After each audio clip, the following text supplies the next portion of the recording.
Some nights, sound shows up before anything else, before the footsteps, before the cold room, before anyone is brave enough to say the word ghost. For Sloane Mercer, it always started with a noise that did not belong. That was why the Hollowbrook case got under her skin so fast. The email came in at 2:13 in the morning. The subject line was plain enough to ignore. Consultation, possible interference, daughter missing. No crying emojis, no frantic all caps, no long paragraph begging for miracles. Just one sentence that made Sloane sit up in the dark. Our daughter heard voices in the pipes, then she stopped answering her phone. The message was signed by Harlan and Linda Kessler. They gave an address, a phone number, and said they were willing to pay for same-day travel. That kind of calm always bothered Sloane. Panic spills things. Calm cleans up first. Sloane did not call herself a psychic. She hated that word. She did not burn sage, wave crystals, or tell grieving people that Grandma was standing in a shaft of white light. She worked with sound.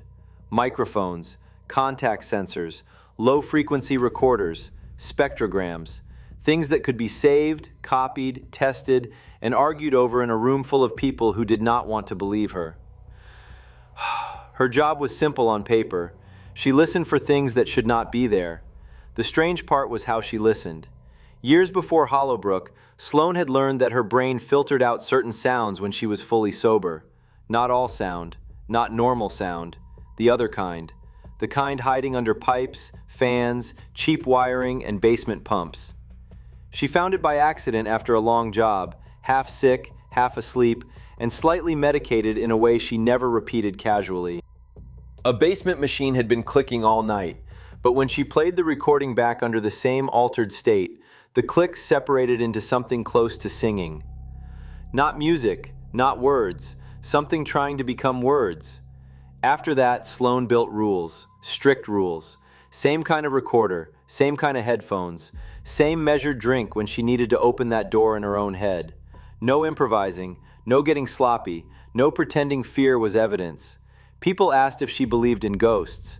She always gave the same answer. She believed in recordings. Recordings did not care what anyone believed. The Kessler house sat off Route 9, on a road that looked forgotten before sunset. Bare trees leaned over the ditches.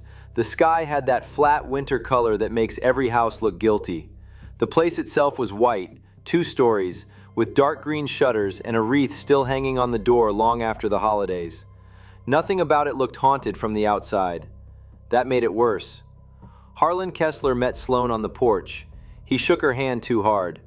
His eyes were dry, not red, not swollen. Dry, like he had practiced being composed in a mirror and then practiced again. Linda stood behind him with a thin smile. She looked tired but not broken. Her nails were clean. The skin around her knuckles was raw, as if she had washed her hands too many times. They brought Sloane inside and offered coffee. She did not take it. The house was too warm. Heat pressed against her face the moment she stepped in, thick with dust and lemon cleaner. Somewhere in the walls, pipes ticked as they expanded. Not unusual, not yet. Mara's bedroom was upstairs. Pink walls, white desk, a phone charger still plugged in beside the bed, a ceramic owl on the nightstand with one chipped eye. Linda said Mara liked owls because they could turn their heads almost all the way around. She said it too brightly. Harlan gave one short laugh and stopped before it became anything real. Sloane asked simple questions. When was Mara last seen? When was her last text? Who had access to the house? Had there been plumbing work recently? Linda answered quickly. Harlan answered half a beat too late. The delay was small. Sloane noticed it anyway. Before she began, she made them leave. That was one of her rules. No family in the house during the first session. No nervous breathing in the hallway. No one whispering answers into the silence. Linda agreed right away. Harlan looked relieved. That was the first thing Sloane truly hated. When their car pulled away, the house changed. Not in a movie way. Nothing slammed. No shadow crossed a wall. It simply stopped pretending. The floor creaked when Sloane did not move. The furnace sighed like someone waking up in the next room. And then, from somewhere below the walls, came 3 soft taps. Tap, tap, tap. Sloane looked at her watch. She waited. 22 minutes later, it happened again. Tap, tap, tap. She started setting equipment. Contact microphones on radiator pipes, small sensors along the baseboards. A hydrophone dropped carefully into the toilet tank in the downstairs bathroom. A low-frequency recorder on the laundry room floor. Most houses sounded messy. This one sounded organized. Every 22 minutes, the pipes carried a rhythm that did not behave like plumbing. It did not wander. It did not rattle randomly. It arrived, repeated, and stopped. Like a knock from someone who knew exactly how long patience should last. Sloane played back the first recording while sober. It sounded like pipes, old house, bad pressure, maybe trapped air. Then she followed her rule. 2 measured fingers of bourbon, notebook open, time written down, no more than the amount she always used. She waited 10 minutes, put on headphones, and played the same file again. This time the taps had edges, not language yet, almost, like a mouth pressed against metal from the inside. Sloane replayed the clip 3 times. On the 4th pass, the radiator behind her answered. Not in the recording, in the room. The exact same taps moved through the pipe beside her shoulder. Tap, tap, tap. Sloane froze. She stopped playback. The radiator stopped too. The silence after that was not empty. It felt interrupted. That was the first real spike of fear. Not because something had made a noise, because something had listened, learned the timing, and repeated it back in the room with her. Sloane did the only thing that kept panic useful. She measured it. She played a second clip through her small studio monitor at low volume. Nothing dramatic, just the earlier pipe rhythm, barely louder than a whisper. The copper line in the wall answered in phase. Same pattern, same spacing, same stop. The speaker was too far away to cause that kind of vibration. The volume was too low. The math did not forgive it. The house was not echoing. The house was copying. Sloane moved downstairs. The signal was strongest near the laundry room. Plastic sheeting hung over one wall. The Kesslers had called it renovation. The smell said fresh adhesive, recent sealant, and a cleaning product poured too generously over something older. The linoleum in the center of the room looked new, too new. Sloane knelt and held her palm over it. Warm. Not hot. Not enough to prove anything by touch alone. Warm enough to make her pull her hand back. She brought out the thermal camera.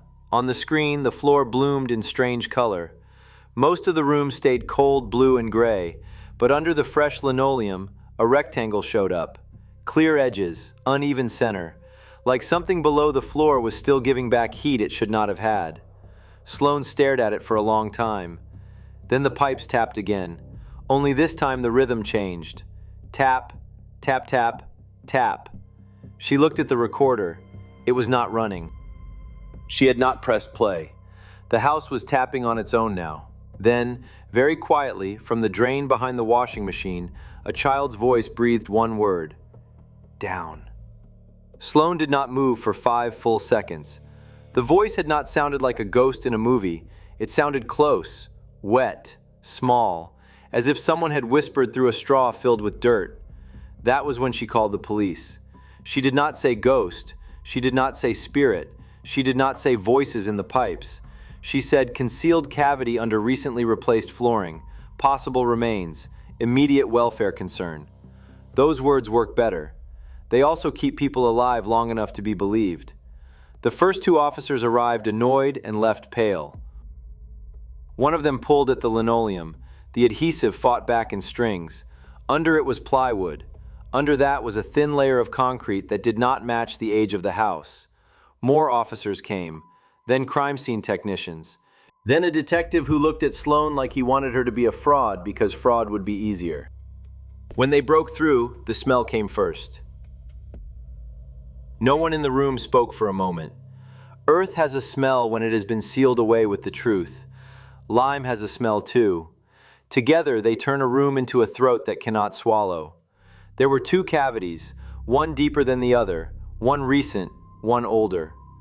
The officers used careful words after that. Remains, evidence, scene security. Sloane heard all of it through the pipes.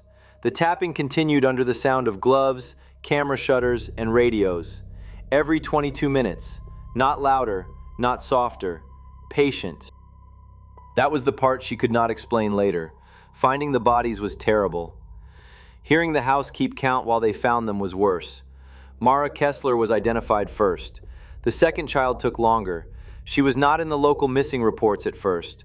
Her name had been buried in paperwork, foster placement records, school transfers, old phone calls no one had followed hard enough.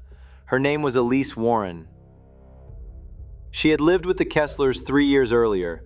Neighbors remembered her only after detectives started asking. A quiet girl, always wearing long sleeves, gone suddenly in the middle of a semester. Linda had told people Elise moved to another placement. Harlan had fixed a church swing set the same weekend fresh concrete was poured in the laundry room. That detail came from a receipt. People love dramatic confessions. Receipts do better work. The investigation widened fast. Old foster forms, renovation purchases, school absences, medical excuses, neighbors remembering things they had decided not to understand at the time. Sloane gave them her recordings. The detective did not smile when he listened.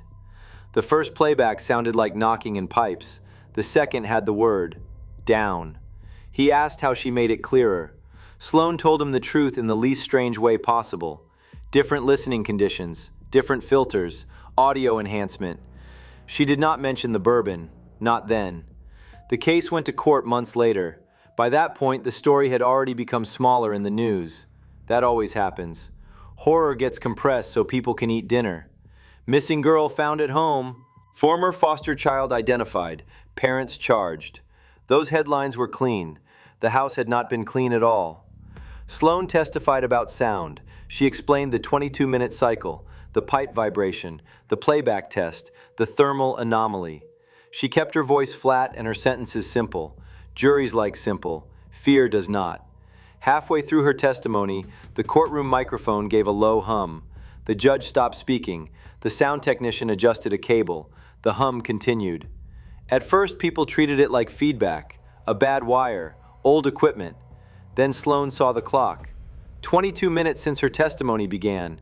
Her mouth went dry. The hum pulsed once, then twice, then 3 times. Tap, tap, tap. Not from the speakers, from the microphone stand in front of her. The juror in seat 6 pressed both hands over her ears. Another juror whispered, "Stop it." Nobody had said anything to him. The judge ordered a recess. The sound technician cut power to the microphone. The tapping continued for 2 more seconds after the cable went dead. Sloane looked across the room at Linda Kessler. For the first time since the case began, Linda looked afraid. Not guilty, not ashamed.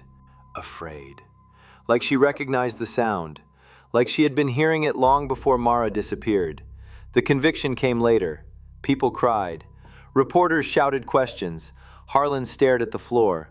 Linda kept her face still until the judge read the sentence, and then something in her jaw started twitching in time with a rhythm no one else wanted to admit they heard.